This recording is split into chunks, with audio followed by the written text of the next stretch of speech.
It's a little early. It's a little early. We've got some work to do before we get to the eyes and nose.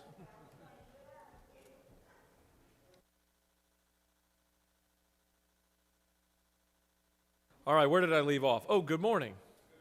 The hour of convening has arrived, right on time as usual. At this time, I'd ask that all unauthorized guests exit our chamber. I don't see a flood for the door. And I get to recognize the distinguished chairman of the Rules Committee from Chickamauga, which is almost Tennessee. It's 7 miles south of Chattanooga, Tennessee, and you're right. Did your cell phone ever flip over? Well, my cell phone, yeah. Do you have a cell phone? Well, they just put poles in our yard for electricity, so we're hoping cell phones are next. But look, where I live at the foot of Lookout Mountain, oftentimes my phone will jump over to Central Standard Time because I'm close to the line. That's a problem if you're trying to keep a schedule. It's happened to me before. Yeah, it is. My what? You're supposed to do the My journal. outlaws, okay.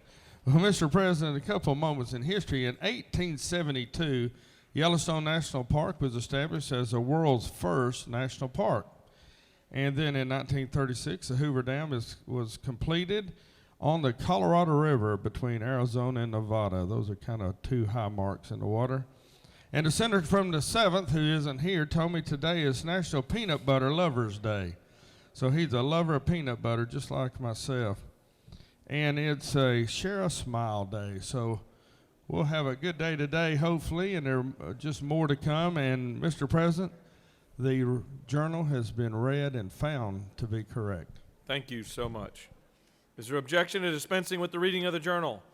The chair hears none, and the reading of the journal is dispensed with. Is there objection to the confirmation of the journal? The chair hears none, and the journal is confirmed. Mr. Secretary, can you please read a report? Mr. President, the Senate Committee on Rules has had under consideration the following legislation and has instructed me to report the same back to the Senate with the following recommendation. Senate Resolution 564 do not pass. Respectfully submitted, Senator Mullis of the 53rd District Chairman. That completes the order, Mr. President. Thank you, Mr. Secretary. All senators who have bills or resolutions, please bring them up to the Secretary's desk at this time. Mr. Secretary, first reading of Senate bills and resolutions, please. Senate Bill 566 by Senators Burke of the 11th and others, a bill to be entitled an act to amend Title 33 of the OCGA relating to insurance so as to clarify under the Surprise Billing Consumer Protection Act, a medical or traumatic condition, sickness, or injury includes insurance and labor. Senate Bill 567 by Senators James of the 35th and others, a bill to be entitled an act to amend Article 2 of Chapter 13 of Title 45 of the OCGA relating to powers and duties of the Secretary of State so as to establish the Department of Natural Resources Ombudsman Natural Office. Resources. Senate Bill 568 by Senators Merritt of the 9th and others, a bill to be entitled an act to amend Chapter 3 of Title 50 of the OCGA relating to the state flag, seal, and other symbols so as to... Government oversight. Senate Bill 569 by Senators Orrick of the 36th and others, a bill to be entitled an act to amend Article 2 of Chapter 2 of Title 46 of the OCGA relating to general jurisdiction, powers, and duties of regulated industries. Senate Bill 570 by Senator Sims of the 12th, a bill to be entitled an act to amend an act to revise and restate the law stating to the Sumter County Board of Education and School Superintendent. Slogo. Senate Bill 571 by Senators Merritt of the 9th and others, a bill to be entitled an act to amend Article 2 of Chapter 13 of Title 16 of the OCGA relating to the regulation of controlled substances so as to revise notification requirements. Health and Human Services. Senate Bill 572 by Senators Mullis of the 53rd and others, a bill to be entitled an act to amend Chapter 11 of Title 48 of the OCGA relating to taxes on tobacco and vaping products so as to provide for the Attorney General to establish Agriculture and Consumer Affairs. Senate Bill 573 by Senators Brass of the 28th and others, a bill to be entitled an act to amend Chapter 7 of Title 31 of the OCGA relating to regulation and construction of hospitals and other healthcare facilities. Health and Human Services. Senate Resolution 583 by Senators Jordan of the 6th and others, a bill to be entitled a resolution proposing an amendment to the Constitution of the Senate of Georgia so as to Government revise oversight. Senate Resolution 584 by Senators Jackson of the 41st and others, a resolution recognizing May 4th, 2022 as Maternal Mental Health Day in Georgia and for other purposes. Health and Human Services. Senate Resolution 589 by Senators Mullis of the 53rd and others, a resolution honoring the lives of Ralph and Beatrice Rumley and dedicating an interchange in their memory and for other purposes. Transportation. Senate Resolution 595 by Senators Orrick of the 36th and others, a resolution urging the Public Service Commission to pursue actions and would prohibit the continued collection of the Vorgel. Rules. That completes the order, Mr. President. First reading and reference of House bills and resolutions, please. House Bill 1056 by Representatives Hill of the 3rd and others, a bill to be enacted act to amend Title 47 of the OCGA relating to retirement and pensions so as to repeal certain restrictions and requirements concerning the authority to make alternative investments. Retirement. House Bill 1064 by Representatives Patriot of the 166 and others, a bill to be enacted act to amend Article 2 of Chapter 7 of Title 48 of the OCGA relating to Finance. House Bill 1182 by Representatives Taylor of the 173rd and others, a bill to be entitled an act to amend Code Section 3693 of the OCGA relating to sale and disposition of real. Government oversight. House Bill 1219 by Representatives Houston of the 170th and others, a bill to be entitled an act to amend Article 1 of Chapter 11 of Title 43 of the OCGA relating to general provisions relative to dentists, dental hygienists, and dental Health and Human Services. House Bill 1271 by Representatives Burchett of the 176 and others, a bill to be entitled an act to amend Title 44 of the OCGA relating to property so as to prohibit covenants for a planned subdivision and a property Government oversight. House Bill 1274 by Representatives Carson of the 46 and others, a bill to be entitled an act to amend Chapter 1 of Title 50 of the OCGA relating to general provisions relative to state government so as to provide for the definition Judiciary. House Bill 1288 by Representatives Taylor of the 173rd and others, a bill to be entitled an act to amend Chapter 19 of Title 47 of the OCGA relating to State Employees Assurance Department, so as to provide for the assignment for certain group term life insurance. Retirement. House Bill 1294 by Representatives Corbett of the 174th and others, a bill to be entitled an act to amend Code Section 44-7-113 of the OCGA. Special Judiciary. House Bill 1308 by Representatives Williams of the 148th and others, a bill to be entitled an act to amend Chapter 24 of Title 33 of the OCGA relating to insurance generally, so as to allow a plan sponsor for a health benefit. Insurance and Labor. House Bill 1346 by Representatives Bollinger of the 23rd and others, a bill to be entitled an act to amend Article 2 of Chapter 6 of Title 15 of the OCGA relating to clerks of superior courts, so as to provide. Judiciary. That completes the order, Mr. President. Mr. Secretary, can you please read reports of standing committees? Mr. President, the Committee on Finance has had under consideration the following legislation and has instructed me to report the same back to the Senate with the following recommendation. Senate Bill 474 do pass by substitute. Respectfully submitted, Senator Huffstetler of the 52nd District Chairman. Mr. President, the Senate Committee on State and Local Governmental Operations has had under consideration the following legislation and has instructed me to report the same back to the Senate with the following recommendation. Senate Bill 554 do pass. Senate Bill 555 do pass. Senate Bill 560 do pass. Respectfully submitted, Senator Anderson of the 24th District Chairman. That completes the order, Mr. President.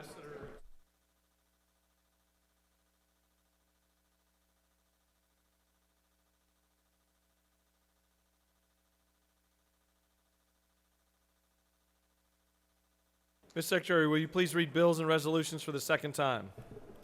Senate Bill 371 by Senator Walker and of the 20th and others, a fraud for-profit creditor repair services authorized. Senate Bill 486 by Senator Harper of the 7th and others, Agricultural Commodity Commission for propane, full or partial remote communication with regard to public hearings provide. Senate Bill 529 by Senator Gooch of the 51st and others, Cable and Video Services, definition of video service relative to the Consumer Choice for Television Act, change. House Bill 910 by Representative Ralston of the 7th and others, Supplemental Appropriations, State Fiscal Year, July 1st, 2021 through June 30th, 2022. That completes the order, Mr. President. All right, it's now time for our morning roll call. Are there any motions to excuse? Chair recognizes the senator from the 33rd.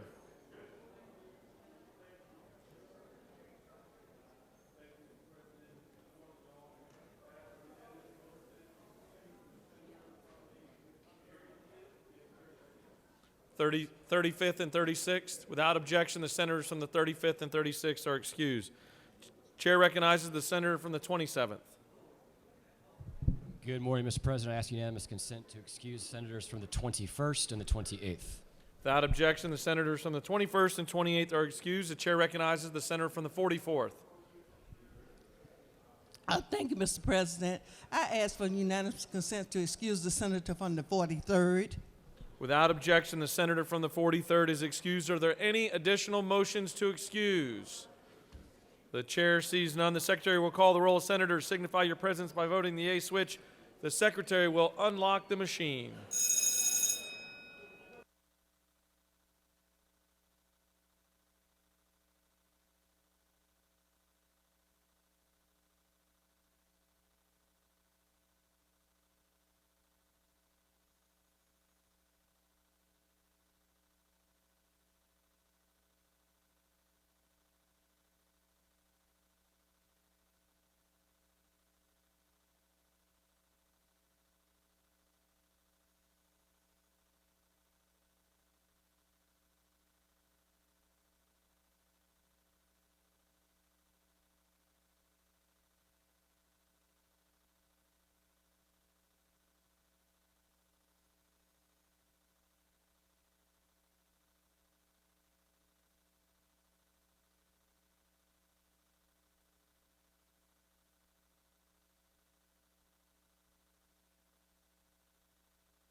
All right, it's now time for our morning devotional, and I'd ask that all senators take your seats.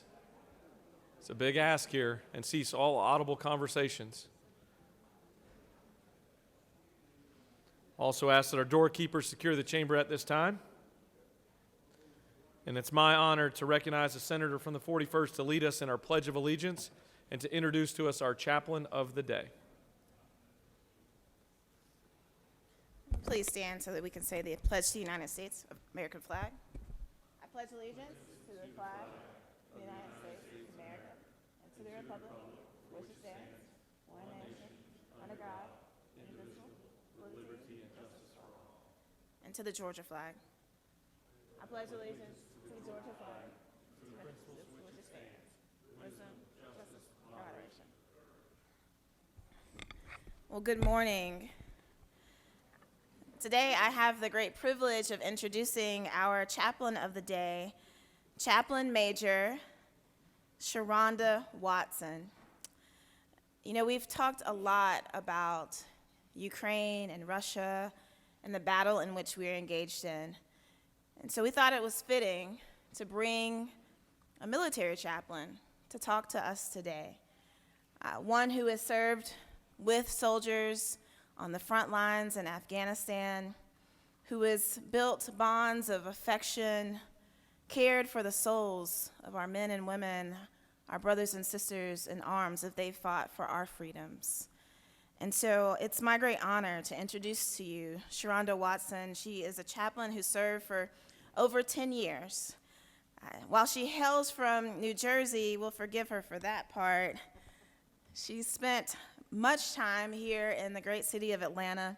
She's a proud product of an HBCU, Clark Atlanta University, and the ITC, where she received an education degree, a degree in Christian education, and her MDiv from Luther Rice Seminary and College. She's currently working on a DMin, a doctorate of ministry. I don't know how she has time to do this, while she also serves as the Georgia Army National Guard chaplain here in this area. She is married to Lucine C., her husband, and they have 2 children, Jabari and Amani. We are so honored to be able to have you here today, Chaplain Watson, to offer a word of courage to us in this season. Thank you. Good morning, and thank you. It is my honor and privilege to be before you. So tomorrow, we will approach one of the major religious holidays practiced around the world. It's called the season of Lent. It is time of fasting, which lasts for 40 days from start to finish. The purpose of the season is to sacrifice. It's known as a time of grief in the beginning, but as you come closer to the 40th day, it becomes a time of celebration. About exactly 1 month from the Lent season, we would celebrate and practice another religious holiday called Ramadan. The season of Ramadan is also a season of fasting and sacrifice. The premise with both holidays is that as we fast and sacrifice, we purge ourselves of those things that aren't best of character and make room for those things that are, such as love, patience, kindness, to name a few. Finally, I'd like to bring our attention to our next season change. Spring is upon us this month as well, about March 20th. Spring is a season of rebirth. We get new flowers, trees, buds, even animals are born. All 3 of these occurrences I described today seem to share 2 things. First, that there is a time of sacrifice. And second, there is a time to receive newness and refreshing. I'd like to suggest today that we all prepare ourselves for times of newness and refreshing. I say that because just like many of you, I have been personally affected by the pandemic that we've lived with the past 3 years in many ways, as a hospital chaplain, as a caregiver, as a service member serving the state of Georgia, as a family member and a friend. We have all lost someone or know someone that's lost someone or something during this season. It's been sort of like our time and season of sacrifice. We're currently even in a time and a climate of chaos that we prepare for. Even during this time, I'd like to suggest that we embrace newness and refreshing. Embrace in our lives a refreshing and a resting from all the sacrifice that's happened. But I challenge you that this newness and refreshing doesn't come simply for us to bask only, but it comes to give us strength for the next step ahead. God, however you interact with or know God to be, has a way of giving us an unbelievable strength and encouragement to press on and move forward. Let us pray.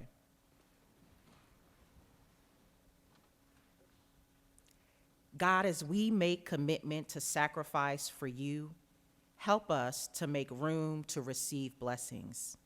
I ask that you would bless us and keep us. Make your face shine upon us. Be gracious to us. Lift your countenance upon us and give us peace. Amen.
All right, if I could get everybody's attention for a moment. I just looked up in the gallery and couldn't help but notice that we have a very special guest with us up there.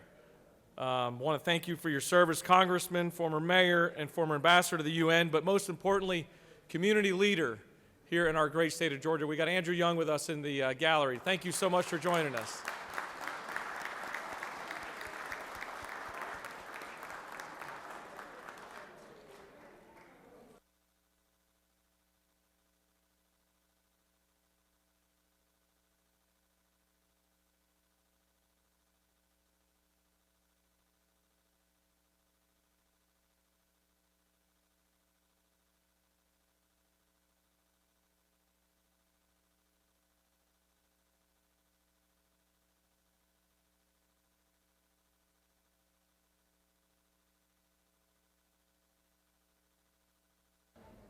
If I could get everyone's attention, and if you can hear my voice and you're a senator, I'd ask you to come into the chamber.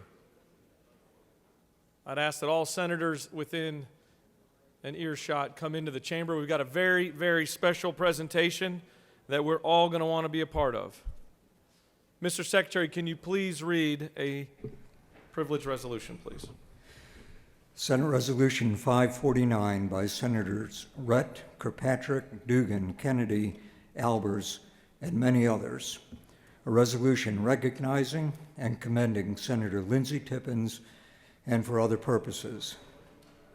Whereas Senator Lindsey Tippins has long been recognized by the citizens of this state for the vital role he has played in leadership and his deep personal commitment to the welfare of the citizens of Georgia. And whereas he has diligently and conscientiously devoted innumerable hours of his time, talents, and energy towards the betterment of his community and the state, as evidenced dramatically by his superlative service with the Georgia State Senate. And whereas first elected to the Georgia Senate in 2010, Senator Tippins proudly represented the Senate District 37 located in northwest Cobb County. And whereas prior to serving his district as a senator, he served on the Cobb County Board of Education for 12 years, as well as past president of the Georgia Utility Contractor Association and the North Georgia State Fair. And whereas dedicated to bettering his community, Senator Tippins is the founder of Tippins Contracting Company. And whereas his significant organizational and leadership talents, remarkable patience and diplomacy, keen sense of vision, and sensitivity to the needs of the citizens of this state have earned him the respect and admiration of his colleagues and associates. And whereas he is a person of magnanimous strength and unimpeachable reputation for integrity, intelligence, fairness, and kindness. And whereas it is abundantly fitting and proper that this outstanding citizen and the accomplishments of this remarkable and distinguished Georgian be appropriately recognized. Now therefore be it resolved by the Senate that the members of this body recognize and commend Senator Lindsey Tippins for his efficient, effective, unselfish, dedicated public service to the state of Georgia and extend the most sincere best wishes for continued health and happiness. That completes the order. Is there objection to adoption of the resolution? The chair hears none, and the resolution is adopted. They don't make them much better than Lindsey Tippins. It's my honor to recognize the senator from the 33rd. Thank you, Mr. President, my fellow senators, colleagues, friends, and y'all. I remember when I first met Senator Tippins, he was trying to convince me he wasn't that bright because he repeated the 7th grade 3 times. Then this morning, I came in and I told him I had my eyes dilated. I couldn't read that well. And he asked me to loan him a $5, open up my wallet. He said, that looks like a 5. I don't know if it was a 5 or a 20. But all kidding aside, you know, he's a part of our delegation, Cobb County, and he served not only on the county level as the chairman of the school board, but also in the Senate here. He was the go-to person when it came to education and working with people on about different topics. You know, one thing I learned in the Air Force is that we all are a team and we work together. You have different individual parts, just like your body. You have your arms, your fingers, your legs, your toes, your feet, but they all come together to make a person. And no matter whether if you're on the left side or the right side or sit on this side or the other, we're all still a part of the same team, one member, trying to make life better for people in the state of Georgia. I'm going to ask my colleagues to say a few words, then I'm going to give the proclamation to the Lieutenant Governor so he can officially present it to Senator Tippins.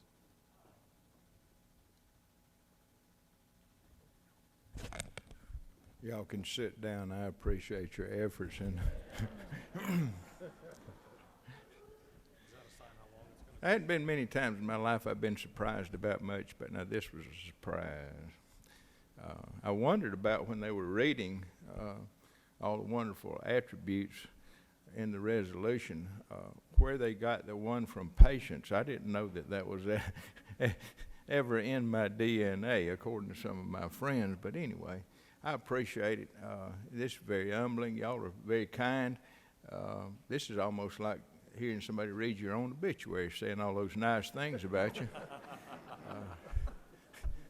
Kind of like reminds me of the guy that was kind of a rascal. He died, and they had his funeral, had a huge turnout in the local church. And somebody commented and said, "Man, I didn't realize he had that many friends given his personality." Well, the guy leaned over and said, "Well, I think what it was, most of them are here to just make sure he's dead." Y'all are very kind. It's been a truly a distinct honor for me to be able to serve in the Senate. I remember when I first came, I looked up and I said, "Good gracious alive, what a wonderful building, what a beautiful building to serve in." And, you know, it's an humbling experience to be elected by your peers and to serve. It's an honor, but it's also a tremendous responsibility, because I think the responsibility is to always to speak for those who don't have a voice. That's one reason that I've always been interested in education, and so many times I've been frustrated when we take our eye off the students and start being diverted with adult issues. I really appreciate this. Has been a distinct honor to me and a privilege to serve. I want to introduce you to my family. I'm proud of my family. You can tell from all of them, I definitely helped the gene pool when I married Miss Ann, because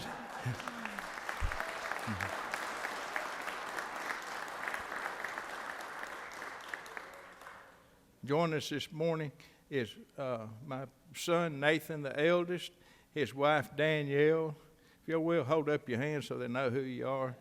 Their children, Eliza, Ann, and Charles. Where's Charles? He's in the back. Then my daughter Rebecca and her husband Billy, and they have 4 children. Will, who was with us one day last week. We have Mary Scott in front of Rebecca, and James and Elizabeth. Elizabeth is also known as Doodlebug. We're not sure where she got that name, but there's a rumor that it was her granddaddy. Anyway, it's a pleasure. Thank y'all so much for the honor. Thank you for letting me serve with you. Thank y'all for making the effort to come down this morning. Thank you very much.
Are there any unanimous consents? Chair hears none. Does any senator wish to rise on a point of personal privilege? Chair recognizes the senator from the 56th.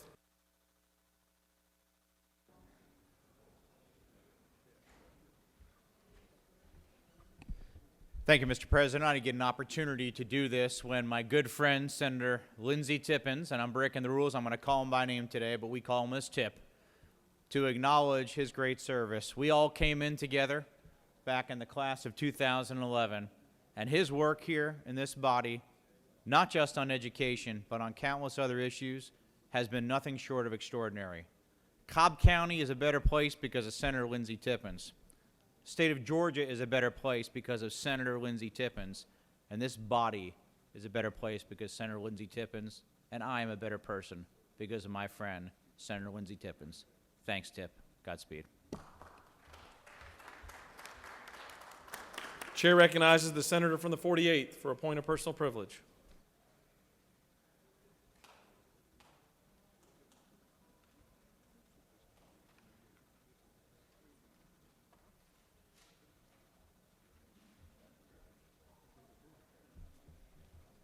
Good morning, colleagues, and thank you. I'm glad I get to present this on a day we're honoring Senator Tippins because this has to do with early childhood education. I just want to draw everyone's attention to the book and the folder that's on your desk today, and they are here courtesy of Reach Out and Read. Just so you know, Reach Out and Read is a program that encourages early childhood literacy. It also has a special place in my heart because when I trained initially as a pediatrics resident, Reach Out and Read funded books for our clinic to give to our patients with each early childhood visit. There's one on your desk. You can certainly give it to the child in your life. This is one that I wrote for our Distinguished Rules Chairman. It's entitled, Guess How Much I Love You. So fitting. Kids generally don't love going to the doctor, and I think they were rightly pretty suspicious of someone named Dr. Ow, but they loved getting their Reach Out and Read books. Just so you know, a child is going to visit their pediatrician for immunizations and checkups 15 times prior to their 5th birthday. So Reach Out and Read helps build and enrich the lives of young children and their families in partnership with trusted medical providers. Kids who are read to have improved language and listening skills and experience stronger emotional connections to their loved ones. So Reach Out and Read really taps into that interface between medical care and child care.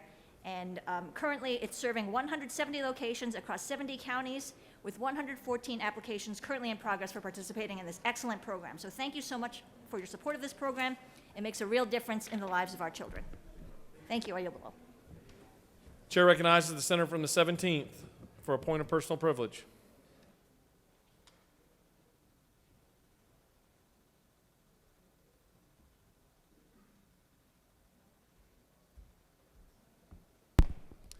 Thank you, Mr. President, members of the Senate, along with my colleague from the 41st. I wonder if you're going to join me, who's coming down.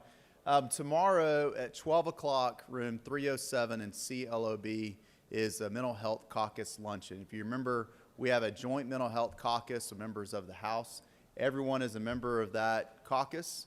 You're all invited tomorrow at lunch. We're going to have a couple great speakers, learn more about mental health issues in our state as we prepare for some very meaningful legislation this year on mental health issues. So join us tomorrow, 12 o'clock. Come get some lunch, hear from a couple great speakers, room 307. Thank you.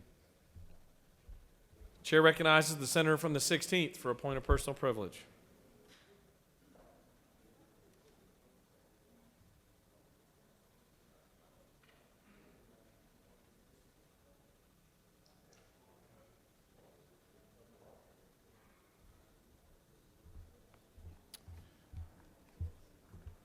Thank you, Mr. President. I rise today in mourning of the people of the Ukraine when we see what's going on a day-to-day basis. According to the Ukrainian government, at least 350 civilians, including children, have been killed by the invading Russian forces. Local media in the war zones report that the Russian army is using unguided rockets and bombs in the Ukrainian cities. Kiev and the other cities are now under siege by the invading Russians, and the civilian death toll will only continue to mount.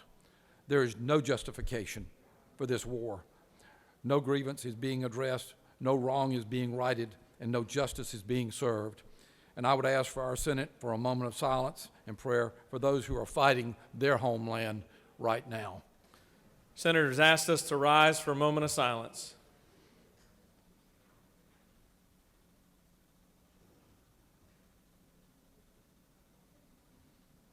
Thank you. Thank you, sir. Thank you. Chair recognizes the senator from the 38th for a point of personal privilege.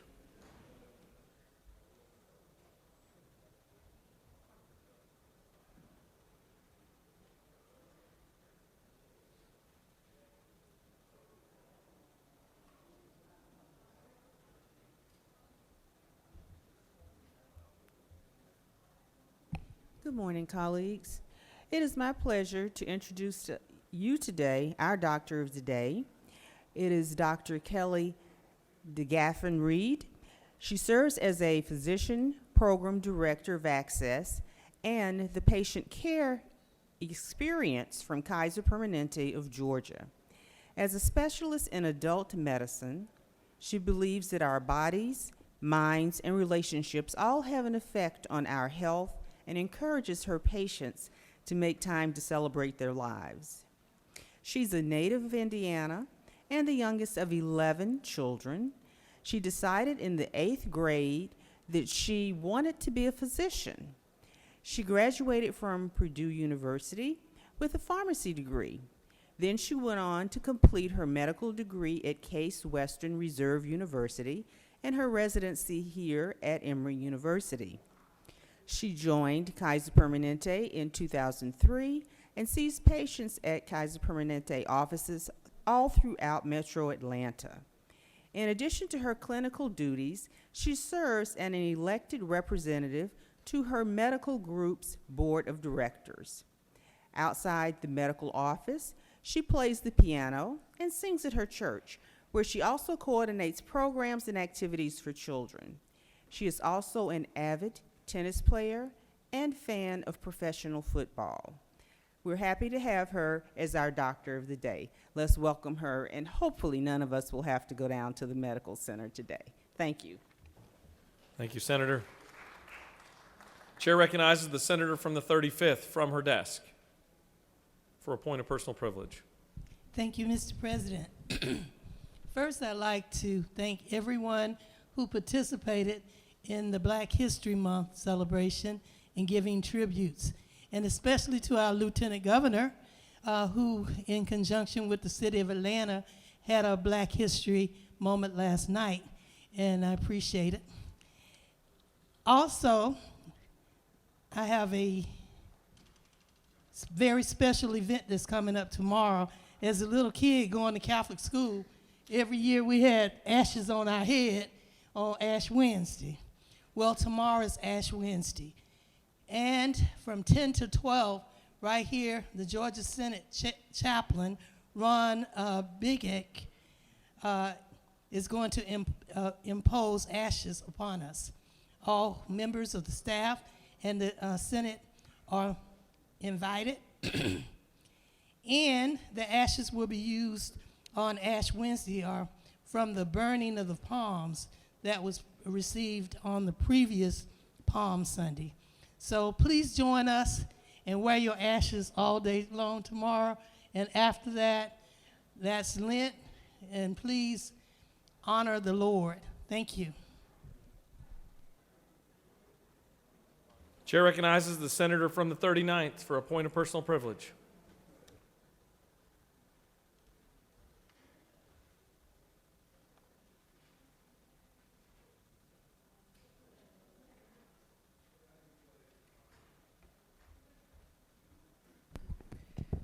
Thank you, Mr. President. Good morning, colleagues.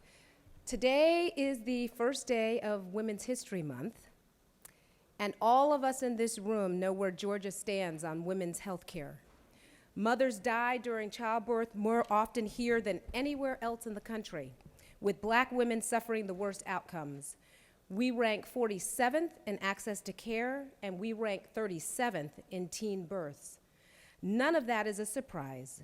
And what will happen in this chamber later today, further restricting a woman's choice about what she can and can't do with her body, is also not a surprise to anyone who's paid attention here for the last few years. I want to be completely clear about what will happen. A small group of us, a small group of folks in this room will tell over 5 million women in this state that they know better than they do what to do with their own bodies. We all know it's wrong. We do not have an abortion safety crisis in this state. We have a sexual health crisis. We have a sex education crisis. We have a foster care crisis, and we even have a maternal health crisis. We already know the science. Medical abortion safe, it's safe and effective with fewer than 1 in 200 women reporting any serious side effects. This is a bill that isn't based on science, though. This is a bill that will be based on winning conservative primaries in a state which already has some of the strictest abortion laws on the books.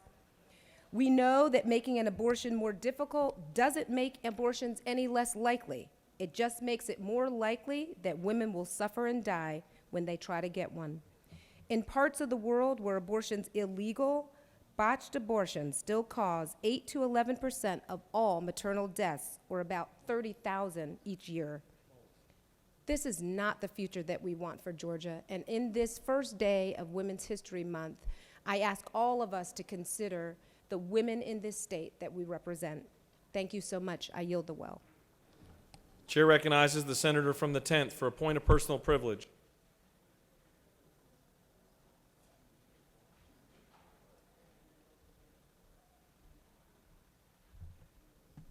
Thank you, Mr. President, member of this body. If it's all right with our presiding officer, I'd like to ask the senator from the 43rd and the 44th to join me. We wanted to do a tribute to a great Georgian, to a man that we all know and one that we all love, someone who's inspired us through his great works, not just here in Georgia, but really all over the United States of America.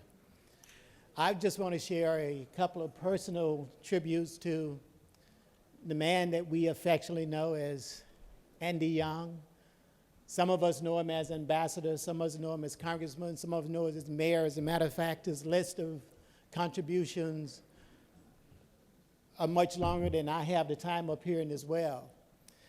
But I remember back when I was in high school at 18, Ted Turner sponsored a trip for residents throughout the state of Georgia to attend the Washington, D.C. area to meet with their congressman. And I was young and I was 18 and I was excited that I had been selected from the 5th District over in Atlanta to represent that area. Thank you.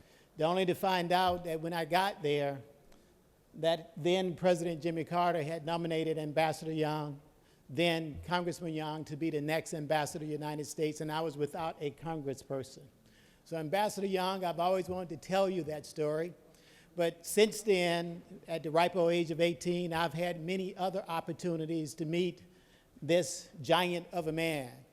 As a matter of fact, when I started in the legislature some 18 years ago, there was a kid named Janala Wilson who was incarcerated, and Ambassador Young saw fit to nominate me for the John F. Kennedy Profile and Courage Award in my efforts to try and get this kid out of prison.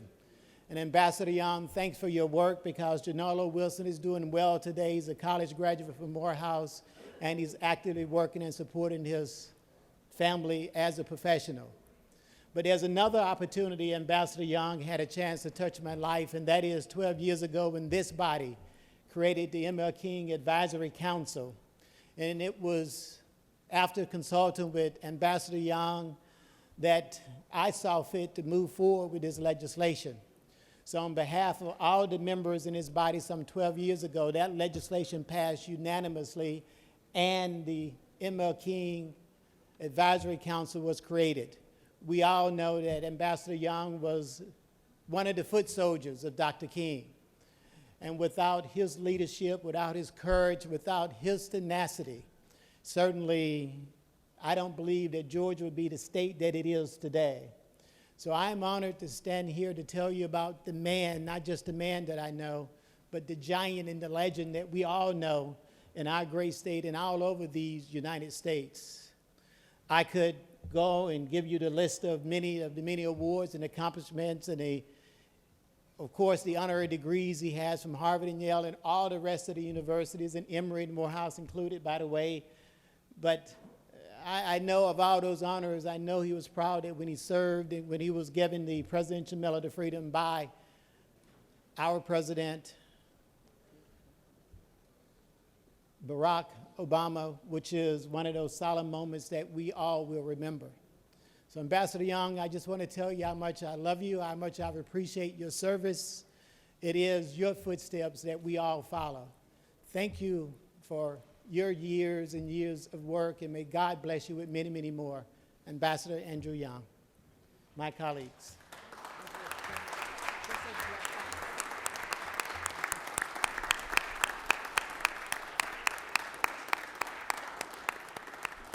And on behalf of the Georgia Legislative Black Caucus, we love you and we appreciate you.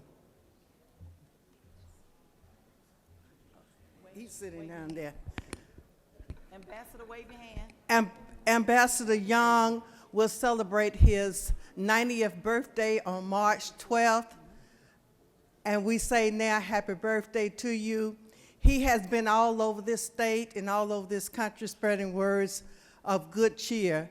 We appreciate him for coming, working with us in Clayton County with the United Negro College Fund. He has been our speaker and encouraged young people at the Martin Luther King Ecumenical Service and the Martin Luther King Jr. Prayer Breakfast. We thank you, we love you, and I am one of 56 senators here because you encouraged us to run for office. Thank you so much, and God bless you. Thank you, ladies and gentlemen. Thank you, Andrew Young. We're grateful.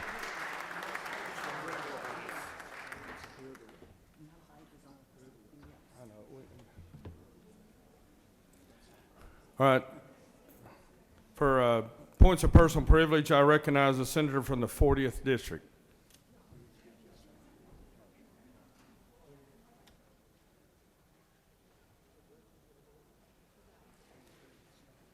And also with the senator from the 8th, take his conversations outside.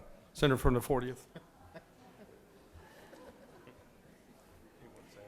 Thank you, Mr. President. I rise this morning to present a resolution in honor of the 25th anniversary of the Andrew Young School of Policy Studies of Georgia State University. The Georgia State University Policy School welcomed its first class of students in the fall of 1996 to meet the mission of achieving excellence in the design, implementation, and evaluation of policy, and to better prepare its students to serve and lead public and nonprofit institutions throughout the state of Georgia and beyond. 25 years after the opening of the school, the Andrew Young School of Policy Studies has retained its mission, yet expanded its outlook to embrace the changing world, engaging with and benefiting from an ever-evolving digital world. During this time, the Georgia General Assembly, along with many benefactors, have generously provided funding for advances in the teaching, research, and expansion of critical research facilities within the school, notably the Georgia Health Policy Center, the Georgia Policy Labs, the Fiscal Research Center, the Center for State and Local Finance, and the Evidence-Based Cybersecurity Research Group. This generous support allows students to learn while giving back to their communities in the areas of criminal justice, economics, public management and policy, social work, and urban policy. This nationally ranked school enrolls more than 2,200 students annually who receive this world-class instruction and hands-on experience in policy and public service. Today, we recognize in the gallery of this chamber 2 leaders who have been instrumental in making all this happen. The Reverend Mayor, Congressman, civil rights leader, teacher, lecturer, father, husband, and Ambassador Andrew Young, and the Dean of the Andrew Young School of Policy Studies, Dr. Sally Wallace. Please stand and give them a warm welcome.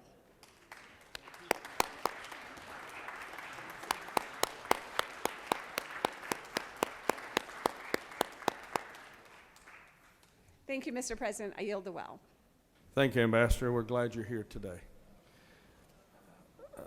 I recognize the senator from the 41st District for a point of personal privilege.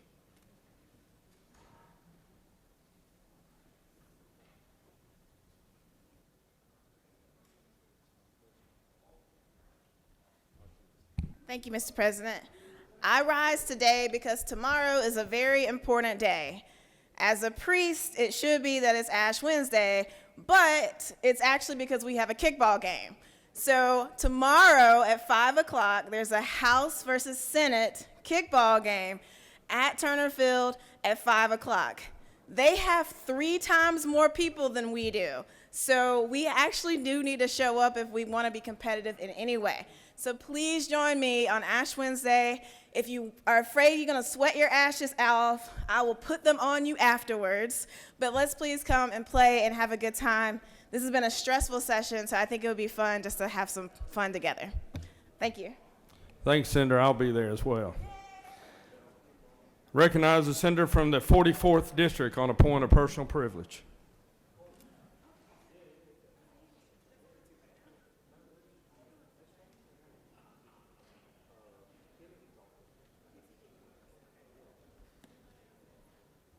Thank you very much, Mr. President. I rise today to ask for a moment of silence. We lost 2 of our mothers of the church, Andrews Chapel United Methodist Church in Jonesboro, Miss Imogene Price Starks, 80 years old, and Miss Elnora Shedrick, 97, one of the oldest black families in Clayton County and in Jonesboro. So if you would, please stand for a moment of silence. Senator asks for a moment of silence. Amen. Amen. Thank you, Mr. President. I yield the well.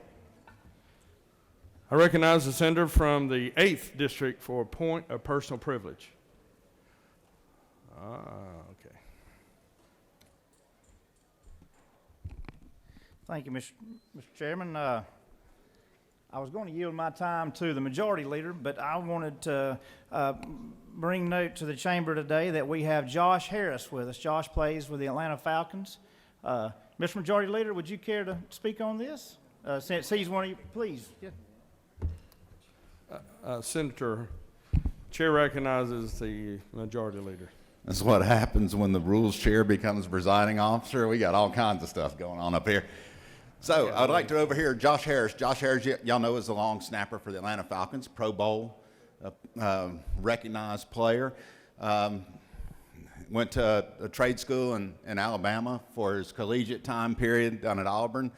But most importantly, he's a Carrollton grad. His parents are dear friends of ours.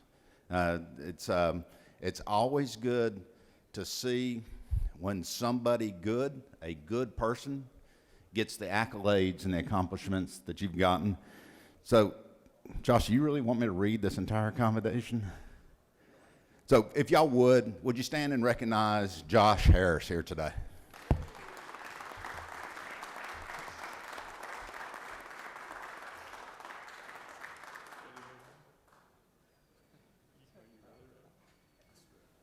Thank you so much to the Rules Chairman for that great job over there of being the presiding officer. You have a consent calendar of privileged resolutions before you. Does any senator wish to remove a resolution from the consent calendar?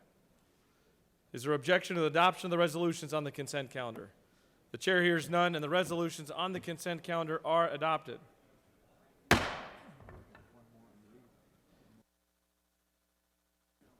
Mr. Secretary, can you please read a resolution? Senate Resolution 597, a resolution by Senator Albers of the 56th and others. A resolution recognizing and commending Dr. David Remley, DDS, for his dedicated service to the profession of the dentistry and to the citizens of the state of Georgia and for other purposes. That completes the order, Mr. President. Is there objection to adoption of the resolution? The chair hears none, and the resolution is adopted.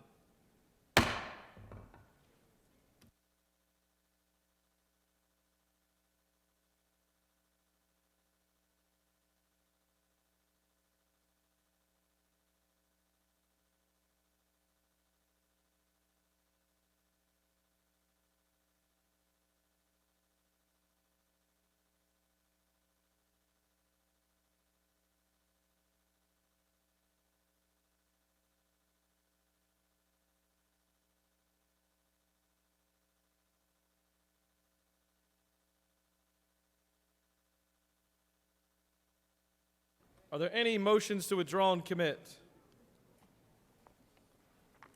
The chair hears none.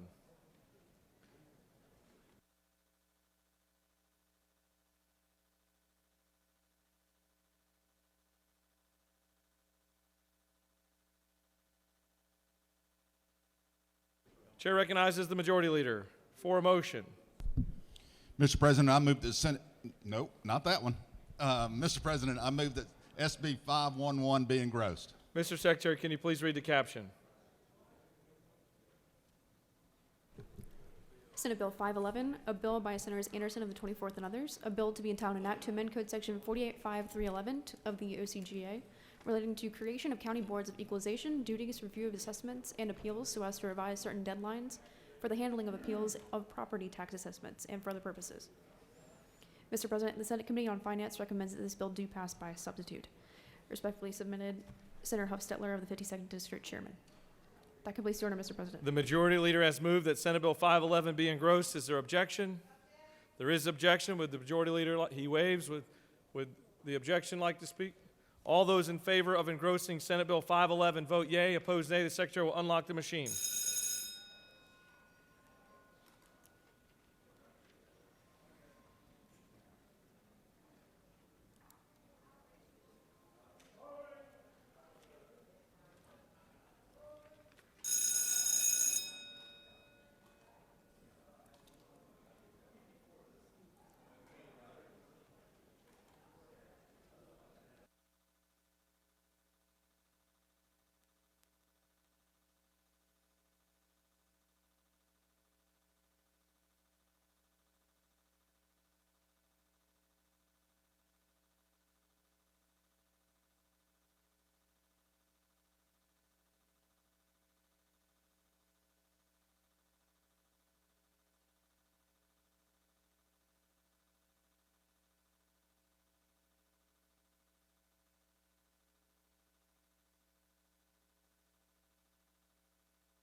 On the motion to engross, the yeas are 30, the nays are 14, and Senate Bill 511 is engrossed.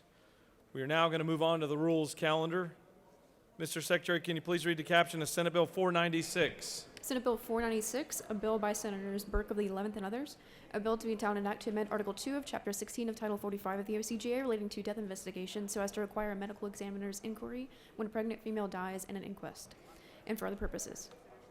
Mr. President, the Senate Committee on Health and Human Services recommend that this bill do pass by substitute. Respectfully submitted, Senator Watson of the 1st District Chairman.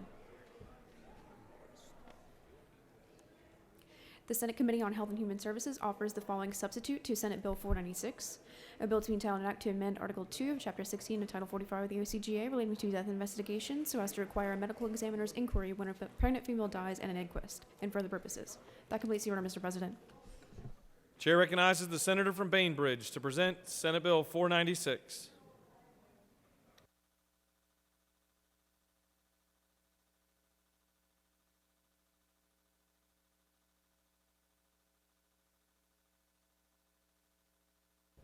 Thank you, Mr. President.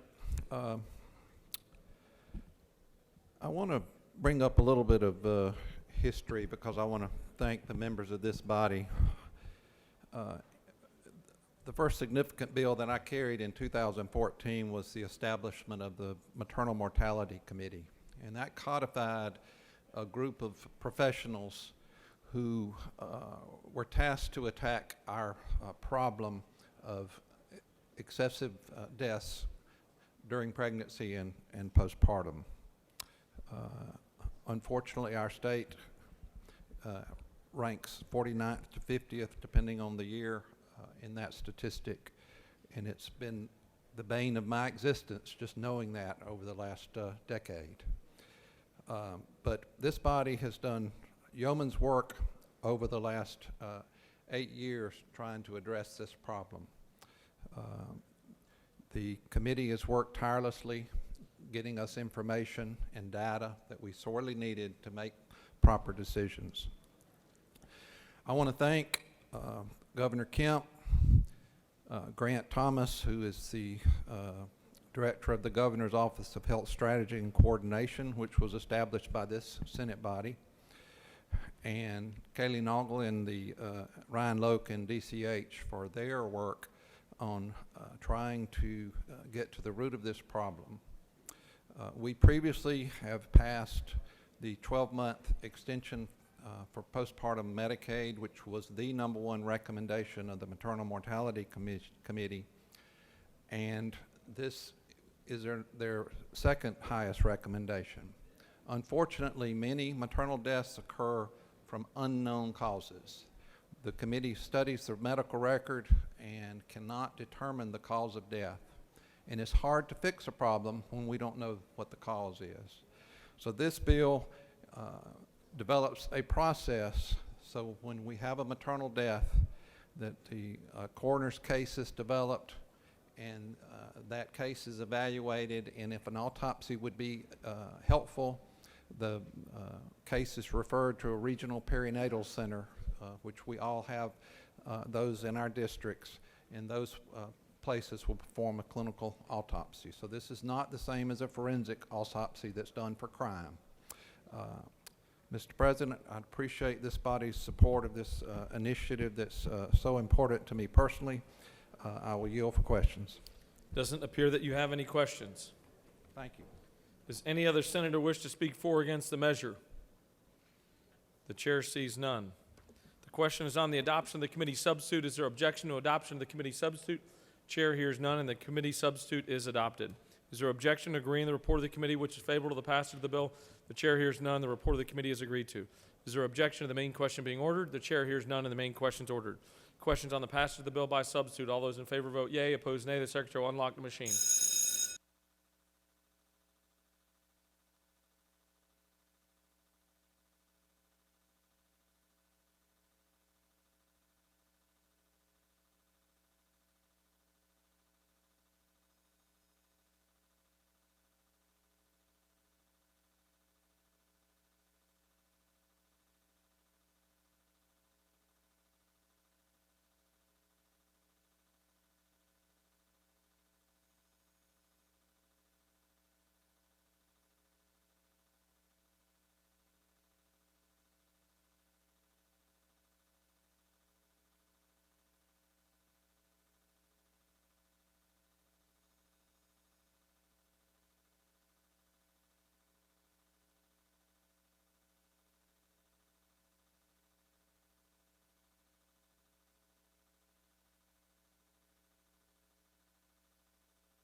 On the passage of the bill, the yeas are 44, the nays are 0. This bill, having received the requisite constitutional majority, is therefore passed by substitute.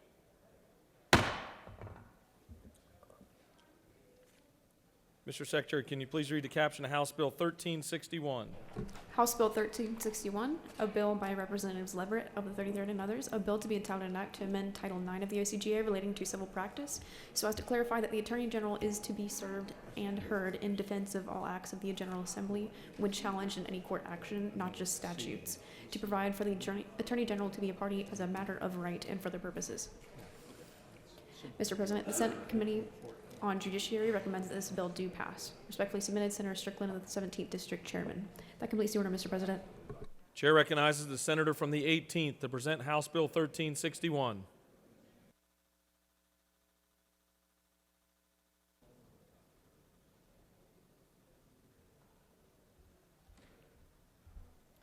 Good morning, colleagues, and thank you, Mr. President. I bring to you House Bill 1361, which simply amends Code Section 9-4-7. It's a rather obscure statute, but it's essential to the effective and efficient operation for state agencies, and it protects the state from surprise legal rulings. This particular code section found its genesis in the frustrations of a member of the law department, the Attorney General's office, many, many years ago. I heard this story told by Representative Rob Leverett, who sponsored the legislation, that his father, Freeman Leverett, who talked of the concerns that were later recounted about how Alfred Evans would get very upset when he would learn that the state agencies would not timely deliver the lawsuits that had been served upon them to him so that they could and the state could timely respond to those within the period of time allowed by law. As you probably know, if the response or answer is not timely filed, the lawsuit against the state can go into default, and of course that's not good. As a result, Mr. Evans proposed that all such lawsuits be served on the Attorney General's office, as well as the particular agency or instrumentality of the state when they were filed. The Attorney General passed this about 60 years ago, and all HB 1361 does is simply update to clarify the language to make sure that we understand that it clarifies the obligation is to serve the Attorney General applies to all types of lawsuits, not just petitions for declaratory judgment. That confusion can sometimes be found because the code section where this is found deals with declaratory judgments. Number two, it clarifies the obligation that applies to a lawsuit challenging any act of the General Assembly as well as any statute or regulation. Number three, it confirms that the Attorney General may appear in the lawsuit to defend the statute or regulation. And finally, it points out that the Attorney General is not always obligated to appear and defend, but has the discretion as he or she may see fit. So with that, it came through committee unanimous, and I would strongly recommend and ask for your consideration for HB 1361. I'm happy to answer any questions. It doesn't appear that you've got any questions. Thank you, Mr. President. I yield the well. Does any other senator wish to speak for or against House Bill 1361? The chair sees none. Is there objection to agreeing the report of the committee which is favorable to the passage of the bill? The chair hears none. The report of the committee is agreed to. Is there objection to the main question being ordered? The chair hears none. The main question is ordered. Questions on the passage of the bill. All those in favor vote yea. Opposed nay. The secretary will unlock the machine.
On the passage of the bill, the yeas are 49, the nays are 0. This bill, having received the requisite constitutional majority, is therefore passed.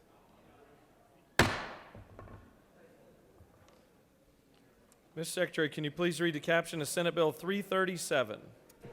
Senate Bill 337, a bill by Senators Walker of the 20th and others, a bill to be entitled an act to amend Chapter 5 of Title 45 of the OCGA relating to vacation of office so as to provide for the suspension or for compensation for certain public officers who are suspended because of indictment or for a felony and for other purposes. Mr. President, the Senate Committee on Government Oversight recommends that this bill do pass. Respectfully submitted, Senator Harbin of the 16th District Chairman. That completes the order, Mr. President. Chair recognizes the senator from Perry, Georgia, to present the measure.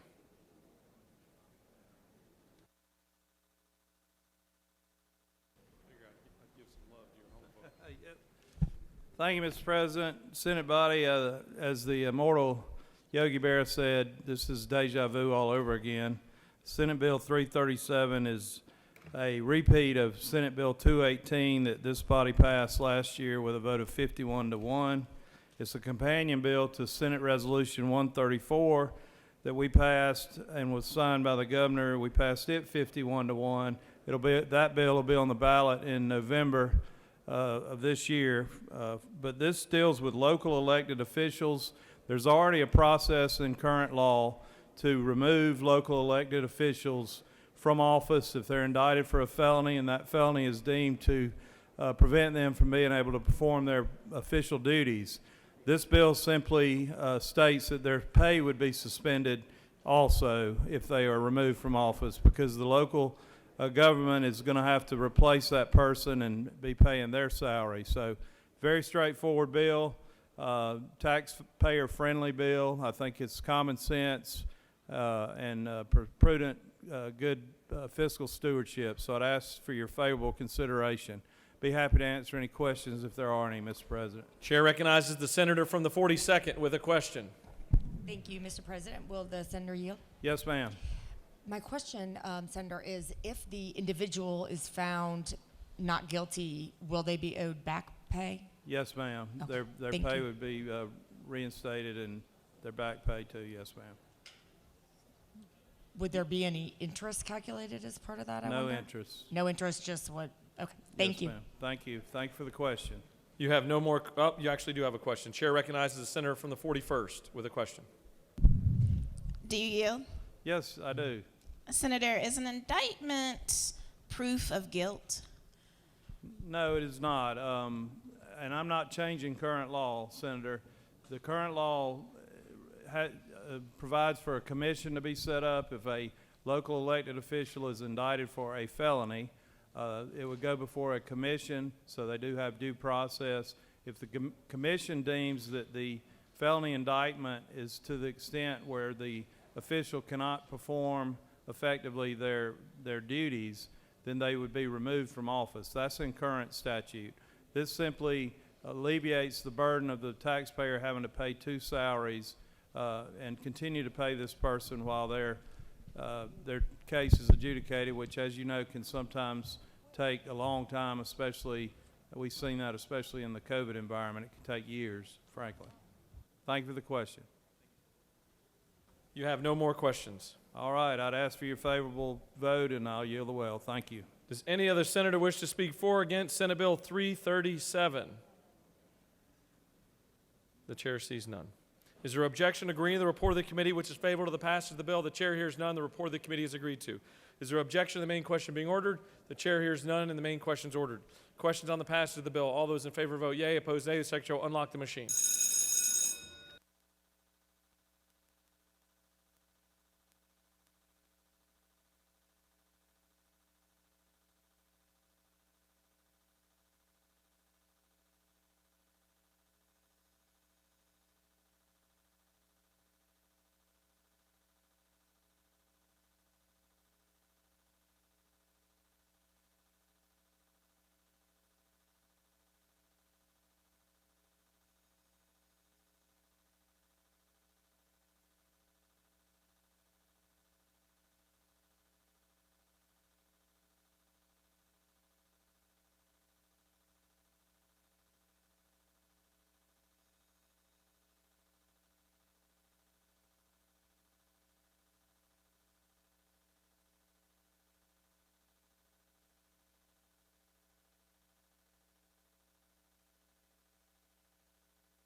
On the passage of the bill, the yeas are 45, the nays are 5. This bill, having received the requisite constitutional majority, is therefore passed.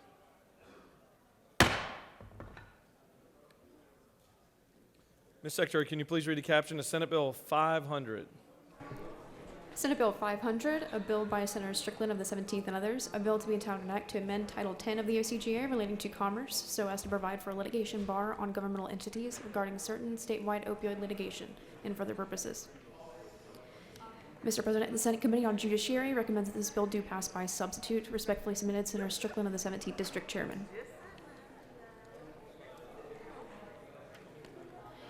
This Senate Judiciary Committee offers the following substitute to Senate Bill 500, a bill to be entitled an act to amend Title 10 of the OCGA relating to commerce so as to provide for a litigation bar on governmental entities regarding certain statewide opiate litigation and for other purposes.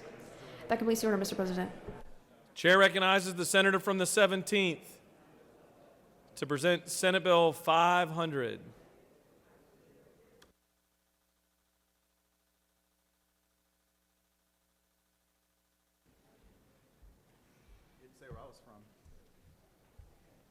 The distinguished senator from McDonough. Thank you, thank you. I meant which city? Thank you, Mr. President, members of the Senate. I bring to you Senate Bill 500. This bill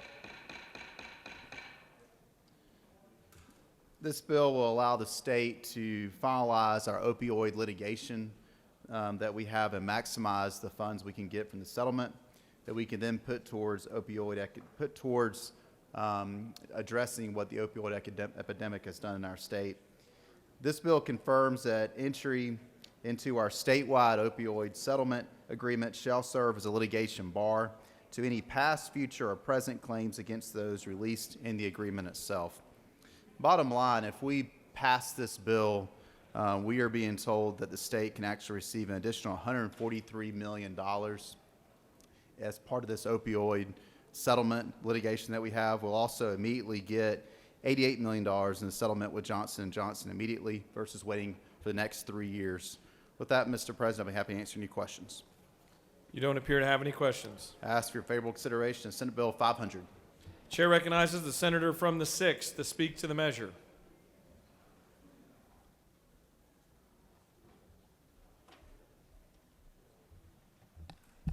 Thank you, Mr. President. I rise today in support of this bill, not because I think it's good, but because it is now necessary.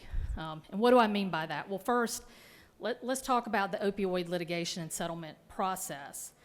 The way that the national settlement works is based on the level of participation.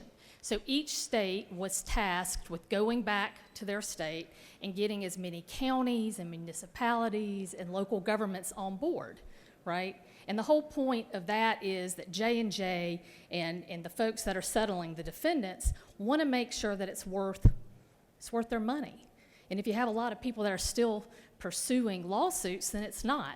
So the attorney generals of these states were supposed to go back, they were supposed to talk to the local governments, get them on board, get them participating. And as the percentage of local governments that participate go up, so does the money. And there are different levels. And so you kind of hit different levels as you get participation. So, you as the Attorney General should be going in there and aggressively getting participation so that your state can get as much money as possible. Well, that didn't really happen in Georgia. And that's why we're here today. So the other way you can do this is if you don't do the work, you don't get the counties, the cities, the local governments to participate, well, you can pass a litigation bar. Now, what does that mean? Well, it means that, thank you. What that means is if you are a county, a city, a local government who does not currently have a pending lawsuit in terms of the opioid litigation, then we are forever taking away the claims of those local governments. Georgia is one of only 2 states in this process that are passing litigation bars. And again, how does this impact the local governments that aren't participating? Well, it takes away their rights. The reason Georgia would receive $143 million less, and the senator from the 17th was exactly right, if this litigation bar is not adopted, because the Attorney General in this state didn't do the work to get the local governments on board to participate in the settlement agreement. So for Georgia to receive 100%, we got to pass the bar. But you need to understand the implications, because you're going to go back home, and we represent a lot of these areas. Ware County, Paulding, Coweta, Barrow, Baldwin, Coffee, Tift, White, Franklin, and other counties. Now, there are certain cities that are participating. There are even like school boards that are participating. But there are a lot of counties, particularly in rural Georgia, that are not participating in this lawsuit. So with respect to that, we have to do it. We have to pass it. This is the way we get the money to actually battle the scourge that's going on in this state. But I also want to make sure that we're just doing it clear-eyed. I yield the well. Does any other senator wish to speak for or against Senate Bill 500? The chair sees none. The question is on the adoption of the committee substitute. Is there objection to adoption of the committee substitute? Chair hears none, and the committee substitute is adopted. Is there objection to agreeing to the report of the committee which is favorable to the passage of the bill? The chair hears none. The report of the committee is agreed to. Is there objection to the main question being ordered? The chair hears none, and the main question is ordered. The questions on the passage of the bill by substitute. All those in favor vote yea. Opposed, nay. The secretary will unlock the machine.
On the passage of the bill, the yeas are 52, the nays are 0. This bill, having received the requisite constitutional majority, is therefore passed by substitute.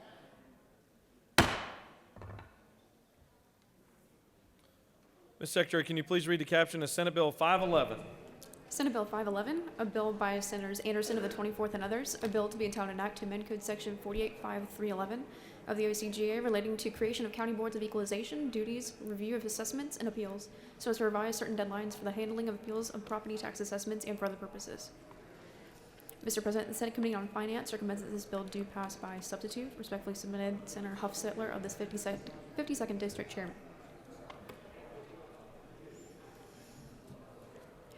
The Senate Finance Committee offers the following substitute to Senate Bill 511, a bill entitled an act to amend Code Section 485311 of the OCGA relating to the creation of county boards of equalization, duties, review of assessments, and for other purposes.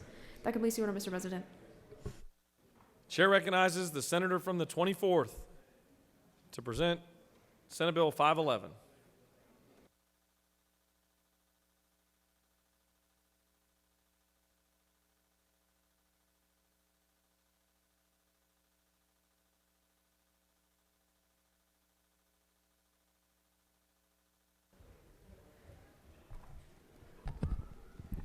Thank you, Mr. President. I present to you Senate Bill 511 today. This is a very simple bill. When you want to appeal your tax property assessment, the tax assessor has 180 days to hear your case. All this bill does, it divides the time, 90 days for the tax assessor to do their job, and the equalization board 90 days to do their job. So it still is 180 days. I ask you to vote green on this bill for the great people, the great state of Georgia. You've got questions. Oh, Lord. I will take friendly questions. The chair recognizes the pro tem to your left. Only friendly questions, I Yes, understand. sir. So does this apply for all 159 counties? Yes, sir. And how did this problem come to your attention? Well, sometimes some of the tax assessors would take over the 90 days. They would take, say, maybe 160 to 170 days to do that part, and then they sent it over to the equalization board, and then they wouldn't have much time to do their job. So the clerk of courts, your clerk back home, wants this bill for the equalization board to be able to do their job. Do you yield further? For one more question. Do you mind if I call him? Call. Thank you, Senator. No more questions. All right. Do you continue to yield? I'll take one more friendly question. Chair recognizes the rules chairman to your left with a not so friendly question.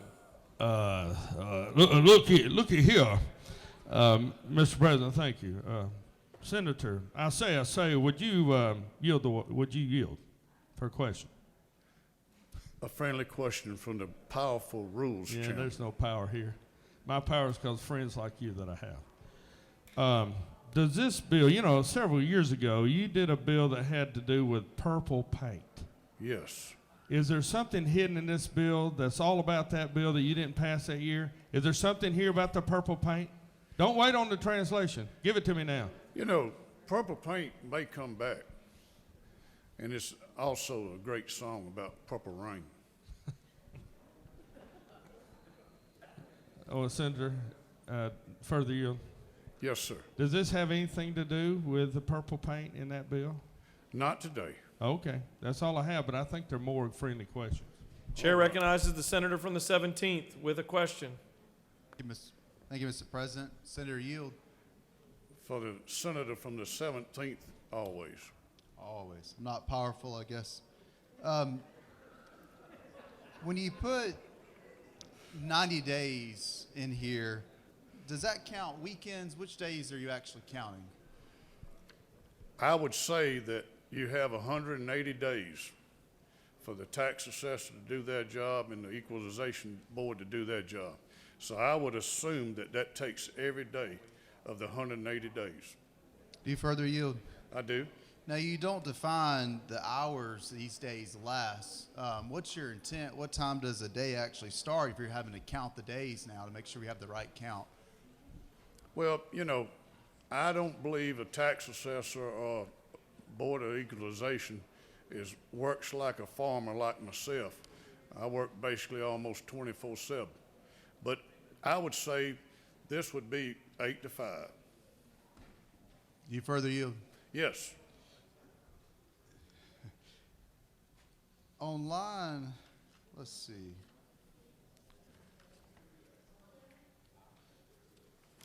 I noticed in your bill, looking on line 97, while you have 90 days everywhere else, you left this at 180 days on line 97. What was your intent there? On line 97? Yes, sir.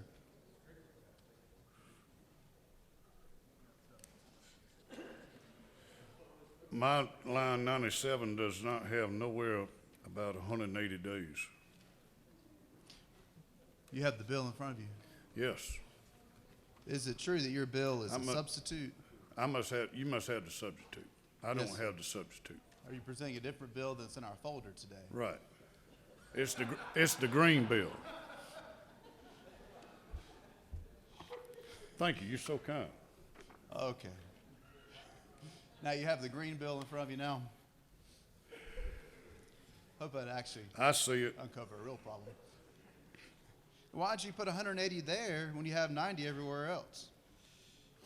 You know, I told you I would take friendly questions.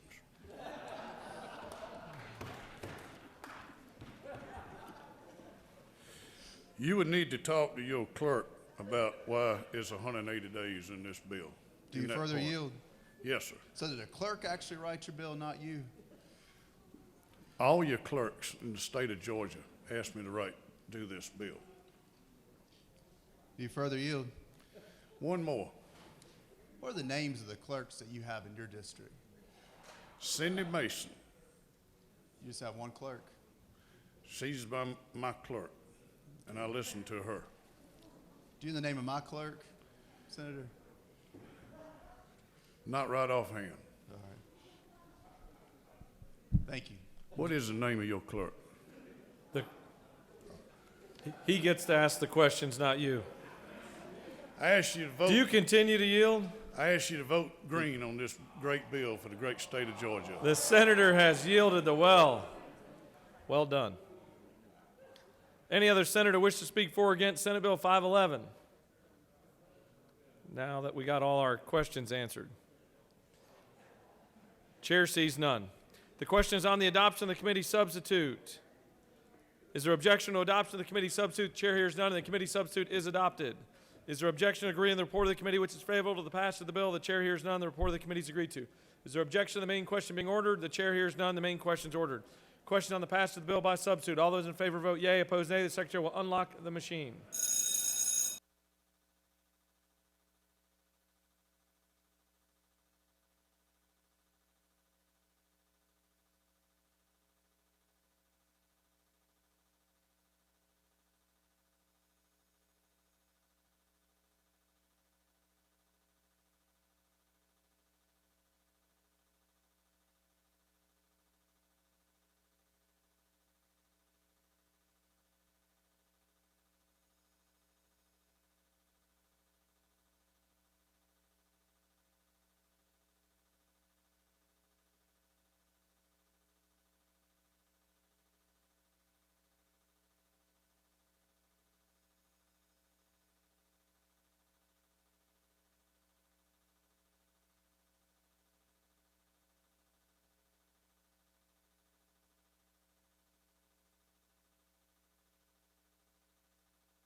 On the passage of the bill, the yeas are 53, the nays are 0. This bill, having received the requisite constitutional majority, is therefore passed by substitute.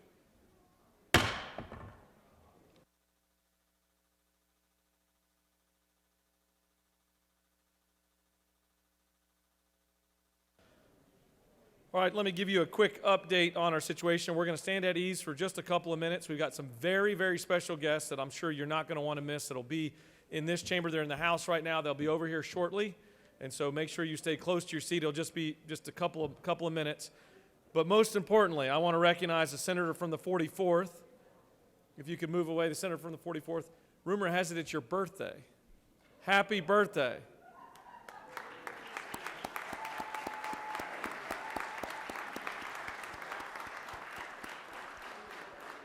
In recognition of your birthday, we're going to stand at ease for about 5 minutes.